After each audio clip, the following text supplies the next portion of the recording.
ko fekkee ku fekkee ba may dem France yéen a ko fekkee ba may dem France yéen a ko fekkee ba may nekk Suisse yéen a ko fekkee ba may seeg sama jëkkër yéen a ko fekkee ba may cagatu yéen a ko fekkee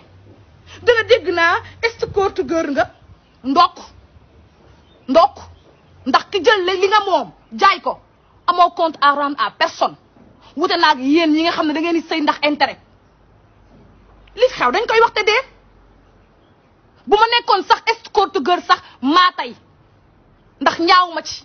maa tey mbetan ñi nekk ci escorte girl nekk ci cagatu déguisé nekk ci kër di cagatu matin midi soir ñu ëmbal la xamoo sa bàyyi doom nga nekk fi nit ñi mais yéen da ngeen am da ngeen war a am rusukaay rus leen seen bopp bu ma doon cagatu sax woowuma leen yéen ngeen participer man la ñuy tëddee wuñ leen lan moo ci seen yoon yi nga nekkoon escorte girl man maa leen wax ba nekkoon escorte girl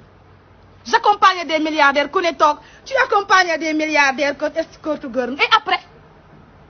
c'est seen yaram la wala sama yaram la c'est vous ou c'est moi il est où votre problème au moins moi ci sama xaalis escorte girl googu sama yaa dugg na ci kër yàlla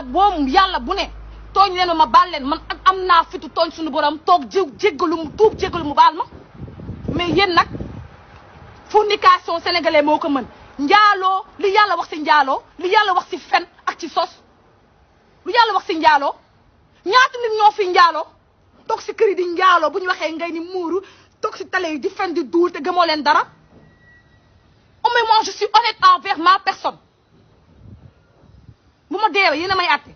wala yaa day woo sénégalais ne voilà Nabou Dash dee na donc sénégalais yi loo leen xam ci moom yàlla xaarul dara ci yéen laaju leen dara il n'a absolument rien à foutre de vous laaju leen absolument rien yàlla xol lay fay te moo ni tooñ leen ma tooñ ku ma tooñ tuub jéggalu ma baal la doo leen yàlla doo leen yonent bokkoo leen moom dara trop c'est trop man maa leen waxoon escorte girl la ngeen di xalaat seeni xalaat j'accompagne des milliardaires mais dites-moi Nabou mais dans quel sens vous me laissez même pas terminer oui da nga doon accompagner kii yi dafa def chirurgie et après yéen laa ko def sama bopp laa ko def sama doom la wala yéen la c'est ma vie ça n'engage que moi et lépp lu ma mën a def sama njaboot lay këpp mais pas seen njaboot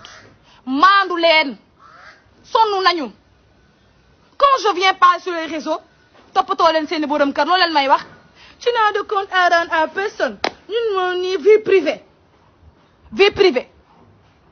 kon xanaa pas la moom da doon def live il ne faisait pas de live mais il a vécu le martyre à cause des femmes sénégalaises soxor ngeen bon ngeen mën ngeen a fen mën ngeen